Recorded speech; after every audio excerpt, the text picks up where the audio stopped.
Welcome to Tales of Hope, where every paw print counts. Animal tie in the house, spreading love, hear the sounds. Every week animal stories, rights and welfare in the mix. Step up, take action, we're giving animals a fix. Tales of Hope, raise your voice, make some noise. Change the game for every animal, girl and boy. One world, one fight, let's turn the page. A future for the voiceless, bring hope to center stage. How does what a dog eats impact not just their physical health, but their emotional regulation, reactivity, and ability to learn? Can you give us a real example of this connection? Oh, absolutely, yeah. I mean, dogs are like us, if we eat rubbish food, then we feel rubbish as well within ourselves. So it's exactly the same for dogs. And like that, as I'm saying, like back many moons ago when we adopted Ziggy and Zane. We adopted Ziggy in 2007 and we adopted Zane in 2010. So I was very new to what I was doing. So I didn't really know a lot about how nutrition impacted all of these things. And, I was buying Ziggy and Zane a mixture of kibble and wet foods. And it was one day, just by accident, I had made like rice and veggies and chicken, and I gave it to him. And I noticed not only did he eat it really, really quickly, like it didn't touch the sides going down, but I noticed that he was much calmer after eating that. And that's when I started reading the ingredients that went into the dog food that I was buying and thinking, oh, I'm maybe not feeding him the best here. And I started doing it more and more, just adding in different food to Zane, and I noticed that he was a lot calmer, he was a lot less reactive, he was a lot more settled. And also as well, when you're taking them out to go to the toilet and stuff, you notice the difference then too, and you think, oh, there's something in this. And those are kind of like the examples.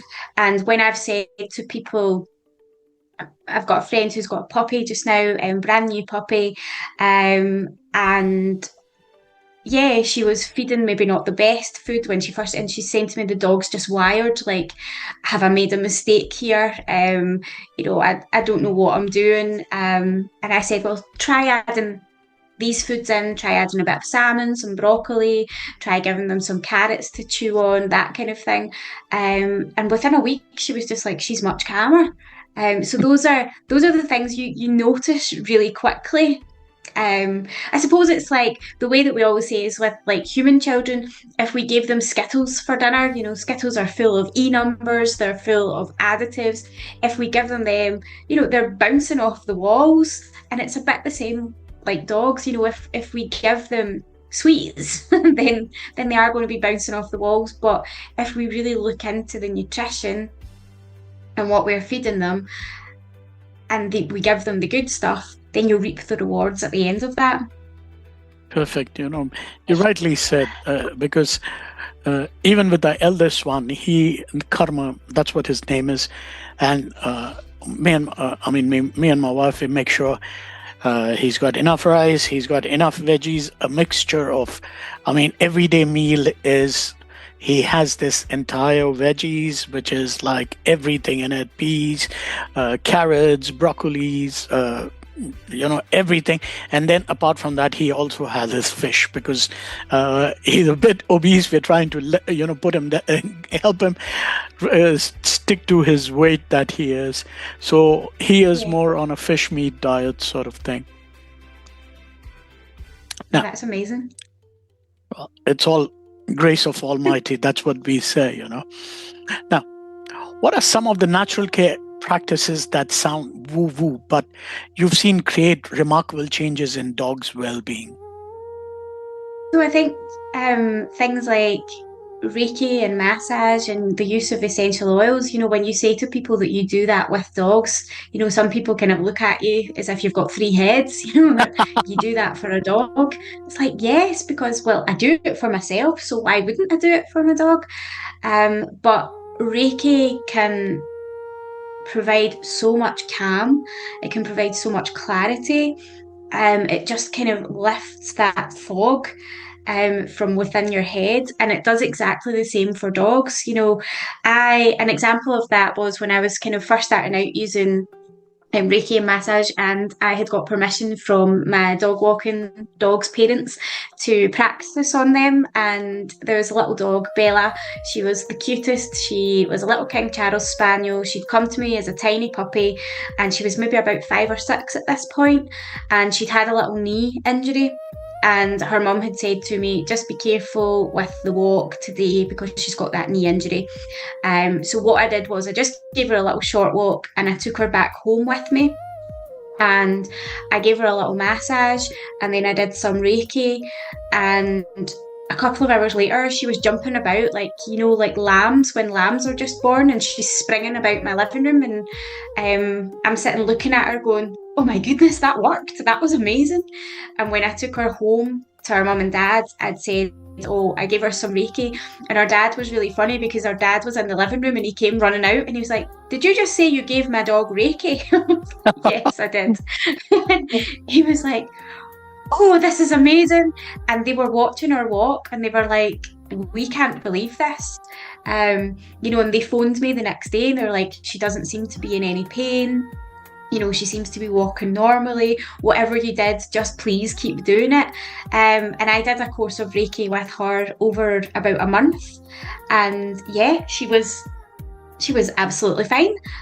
She's back to her normal self. And those are the things that people maybe don't necessarily think of for dogs. They don't necessarily think outside the box. It's just, my dog's unwell, I'll take it to the vet and I'll give it some medication. But by doing all these things in the background along with the medication, your dog can have a much more beautiful experience. Absolutely. I believe the alternate therapies is the best option that works because there are no side effects to that. But I think without a doubt. Yeah, it's all people have, we all have our own opinions about that, but I'll leave it up to them. Now, many people separate behavior problems from health and lifestyle. How would you explain to a frustrated pet parent why their dog's jumping, barking, or anxiety might actually be a well-being issue, not a training issue? Yeah, I mean, it's looking at that whole holistic approach. It's looking at your dog as a whole being rather than just honing in on that one thing and saying, well, like O'Malley again, he's become aggressive. And my mum could have very well said, oh, he's become really aggressive, I'll have to go and get him neutered, or I'll maybe have to look at putting him down. She could have taken that route, and there's lots of owners that do take that route, but by looking at him holistically and saying, right, we need to tweak his nutrition, we need to tweak his exercise, we need to start putting in a bit of massage, we need to give him a safe space to retreat to.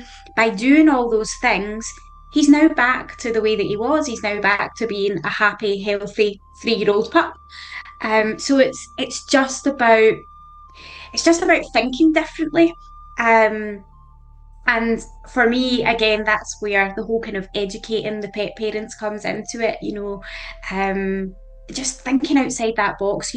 It's like, for example, if I'm feeling stressed or anxious, I'll go for a walk, I'll go for a run, I'll go to the gym.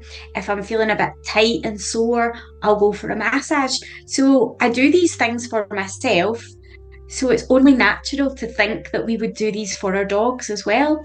And it's sometimes just about pointing that out to people. And again, it's those light bulb moments of them going, oh yeah, I didn't think about doing that for my dog.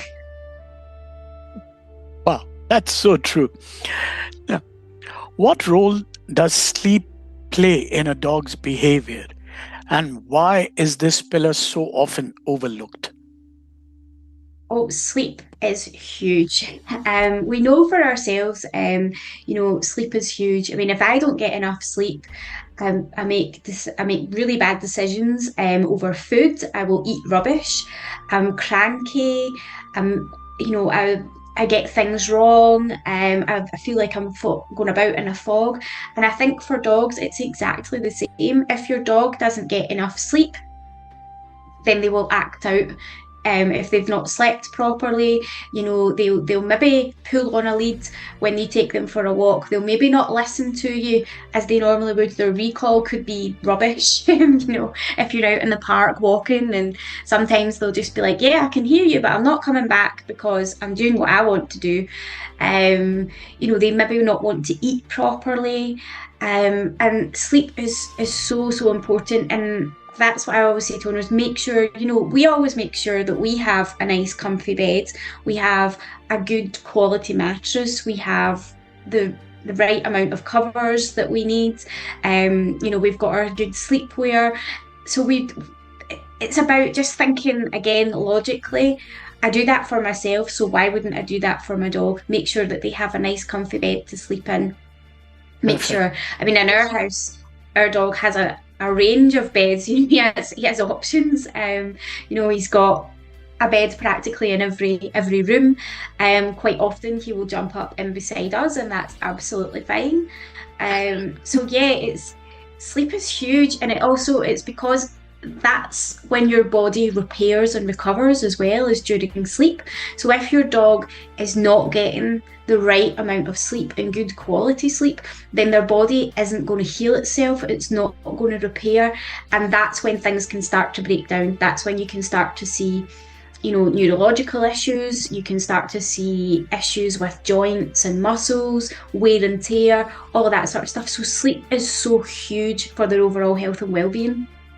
You just mentioned rightly, that your dog has all the beds in the house to go and sleep.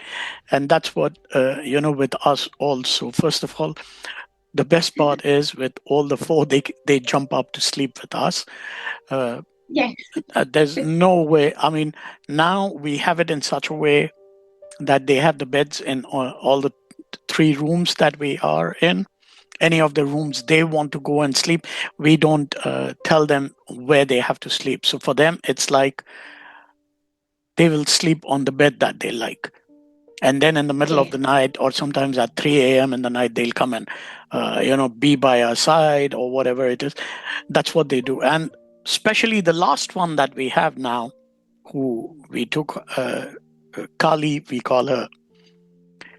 She has developed this habit that she would go into the bedroom, jump on the bed, hell with everybody else, anybody is coming or not coming, I'm going to stretch myself on the bed altogether and I'm going to sleep.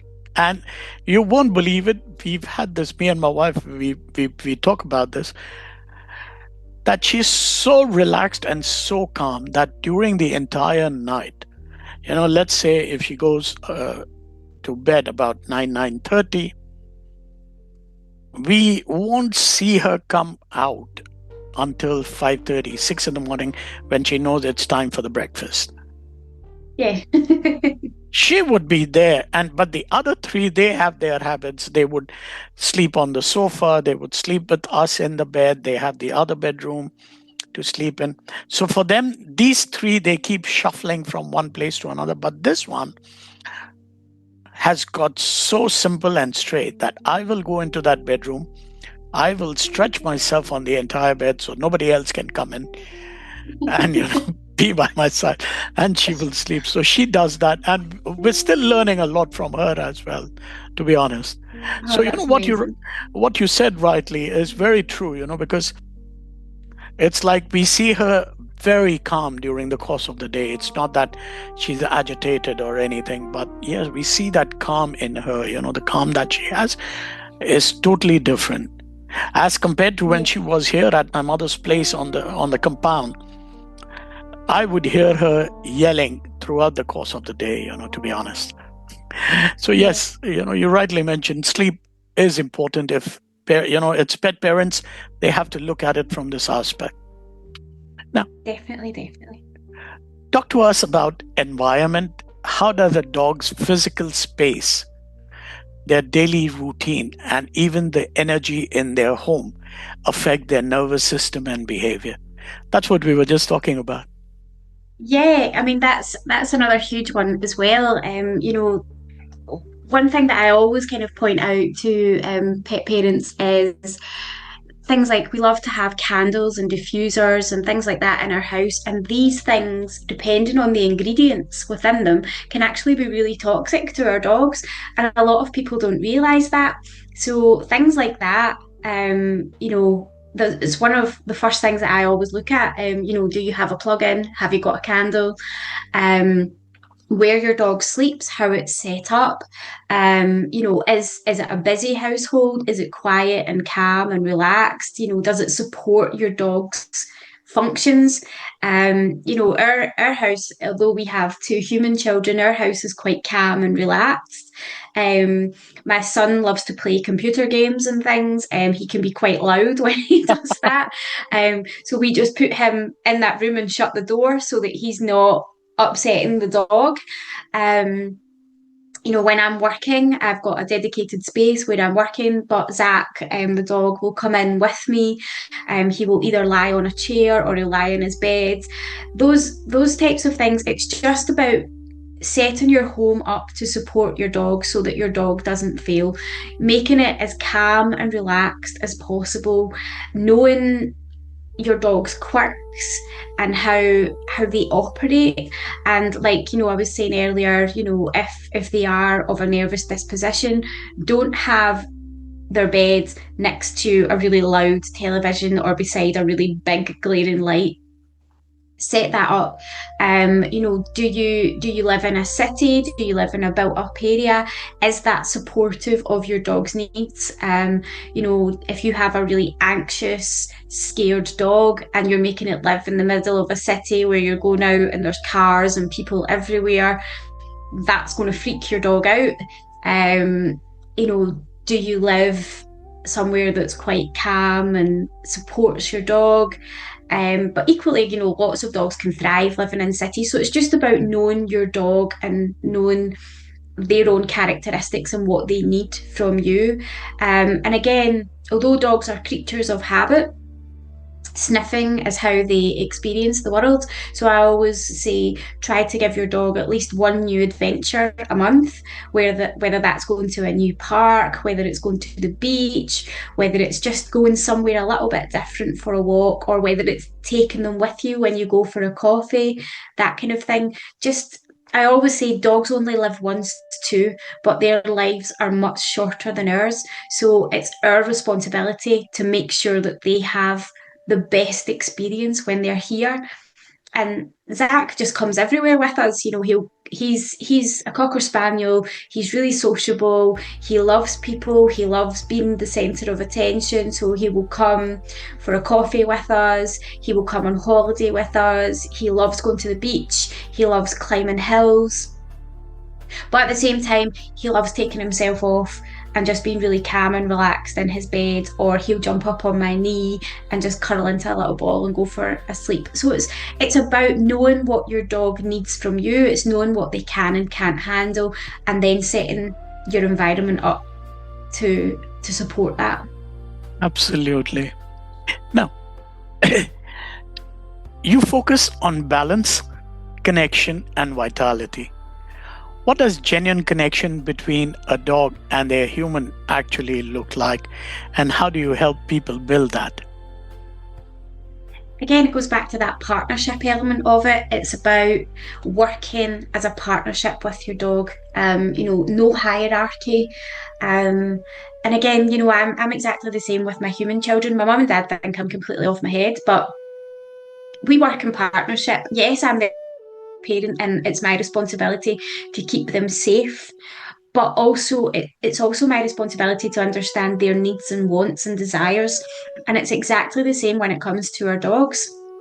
So I know that Zach needs and enjoys being off lead. I know that he needs to be safe when he's doing that because he has absolutely no road sense. So if I let him off lead near a road, he would probably get knocked down. But I know that he needs that stimulation. So for us, each day, it's about going out on a big long walk, letting him enjoy that, have all the time in the world to sniff and explore and just run off any steam that he has, because it's good for his mental health as well. So it's about, just being a good partner to your dog, but also advocating for them, keeping them safe, keeping them happy and healthy. And, when things do go down or do go wrong, just be the person for your dog that, you won't just take on board, like, that vet had said to my mum and dad, just put O'Malley down. My mum was O'Malley's advocate and say, no, I want to try and do something a bit better for him. And that's exactly what we did. So that's what, to me, true connections like. And if you know yourself, you look into the eyes of your dog and it's just pure love coming back. So that, to me, that's the connection that you've got. And when your dog feels safe and supported and comfortable, they will come and they will just lie into you, and there's nothing better. Or Zach, Cocker Spaniels all seem to be the same. They'll just paw away when they want attention. That's, to me, that's what it looks like. Perfect. Now,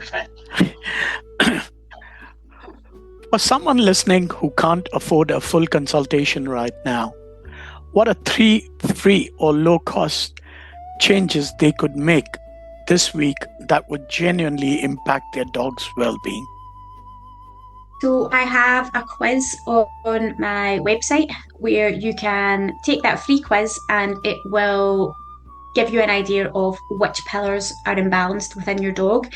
And then you could, again, jump onto the blog and look for things that will help the pillars that are imbalanced. So if it's going for adventures with your dogs, ideas on where to go out and get better exercise, whether it's needing some massage, essential oils. There's loads of things on there about essential oils and natural remedies. There's loads of things on there about nutrition and stuff. So there's a whole host of free stuff on my blog and website. And I also have a TikTok channel as well, where I share absolutely loads on TikTok as well, whether that's days out, how to make natural remedies, even how to clean your house naturally as well, because a lot of the times we use cleaning products that are maybe full of chemicals that are not great for our dogs. So I teach people how to do that, and it's things like lemons.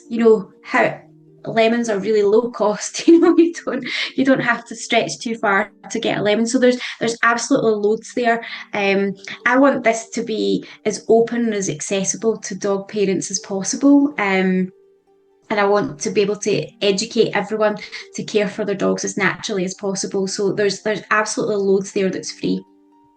Absolutely. We're all grateful for what you do, Lisa, to be honest. And I'm sure our listeners would really benefit from all the, because I think a lot of people have this, as long as there are freebies to take away, sometimes because I'm not pointing bad at anybody, because I think we have our limitations, even financial limitations. And I'm sure it would be a great help for a lot of people out there listening to this. I would, as I mentioned earlier, we would have all the links available for people and listeners who want to go and try it out. It would be wonderful. It's such a great initiative. Now, how long does transformation typically take when a pet parent commits to the full happy dog reset approach? What should people expect in terms of timelines and setbacks?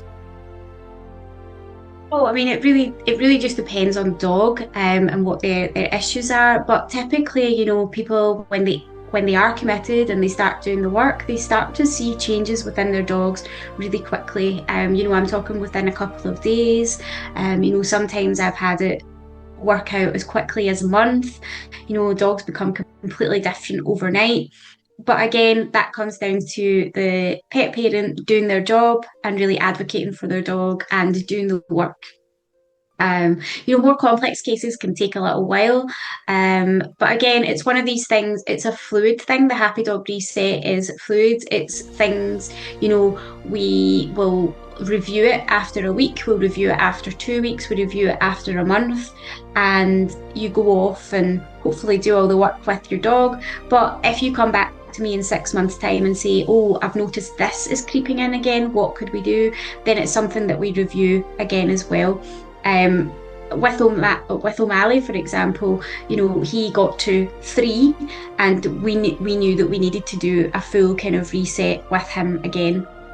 And dogs, as they go through different stages of life, puppyhood is different from being a teenager. Being a teenager is different from being an adult, and being an adult is different from being a senior dog. So we need to look at all the differences. But as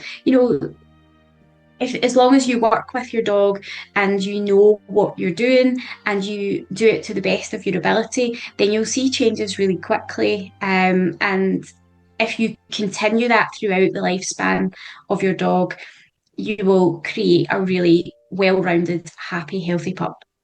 Wonderful. This is such a great thing for our listeners. I'm sure they will all benefit with it. And they will also learn that they have to be patient when it comes to dealing with their pet. With their pet, you need to have patience. Yes, 100%. Yeah. Absolutely. Now, what's the difference between your holistic approach and what someone might get from a traditional dog trainer or a behaviorist? When should pet parents seek each type of support? So I think the two work relatively well in tandem with each other. When you go to a trainer, for example, they will just focus on the one issue that you're having with your dog. With Zane, it was the reactivity. So the trainer focused on the reactivity by getting me to shout at him, which wasn't the best for him. But within that, changes needed to be made to Zane's environment, changes needed to be made to his exercise, changes needed to be made to his nutrition. All of those things help. So if people come to me with an issue that I know that I can definitely help with, but I know that a trainer being brought in would help with another part of it, then I would discuss that with them. I would say to them, yes, I can absolutely help you regulate your dog's nervous system. I can help you do X, Y, and Z, but I really think that this trainer would help. And there's one trainer that I always recommend clients to. I've worked with him for many, many years. He was actually the trainer that I eventually got, who said to me, with Zane, he said to me, it was me that needed to be trained and not the dog. So, because I was getting so anxious every time I went out with Zane, that was feeding off. He was feeding off of that, and then he was just on high alert because I was anxious, and he was wondering why I was anxious. And so, I always recommend this one trainer to people because his approach was just so different. We were out in the fresh air. He got me to look at Zane's body language. He helped me understand his visual cues. So the two can absolutely work in tandem, but that's how it kind of differentiates. Great. Coming to the last part of the podcast, what gives you hope after over 15 years in this work? What keeps you believing that every dog can live a life of balance and vitality when given the right support? Just again, it comes back to education. It's just about having those conversations with the pet parents and seeing those little light bulbs, them kind of going, oh, I didn't think about that for my dog. And I just see it. I started this work with Ziggy and Zane, and they've both now crossed the Rainbow Bridge, and Zach is carrying the torch. And I see it as very much we're continuing the work that they started. And for me, it's about building a legacy based on what Ziggy and Zane started. And yeah, just education, and the fact that more people are now realising that dogs are part of the family, that we have to work together as a partnership. They're no longer just the dog or just the pet. They're part of the family. And you see more and more people taking dogs out for dinner, taking dogs on holiday. So yeah, it's about the more you see that, the more you think, yes, this can happen. And I just want to reach out to as many dogs as possible. And, I kind of continue with that whole offering stuff for free, through my blog, my my podcast, all of that, all of the free stuff that I offer, then that gives me hope that more people will use that and really really do it with their dogs, and yeah, just live really beautiful happy lives together. Thank you so much. Coming to the last part where I normally tell all my guests, it's an open mic. The floor is yours. You can talk about a project that's close to you, or if there is a charity that you support and you would like people to support it, the floor is all yours. Thank you so much. So I've just recently relaunched my website, which I'm really proud of. And as I said there's loads of free stuff on it. So if anyone is sitting struggling with their dog, there's free recipes, there's the quiz, there's loads and loads of content on there. I also have my own podcast, which is just the Dog Witch, where I have loads of business guests in, people who are experts in their fields. I also do episodes on my own as well, where I talk about all the things that people need to know about their dogs. So everything is there for you to live a beautiful, happy life with your dog. And the one charity that I do is Dogs Trust. That's where we adopted Zane from. And it's very close to my heart because of that. And, we just donate to them all the time, and whether it's financially or whether it's taking over food and treats and blankets and things like that, they just do an amazing job. Lisa, thank you so much. We're so grateful for all you do. Thank you very much for taking the time to be on the show with us. Thank you so much. Thank you for having me.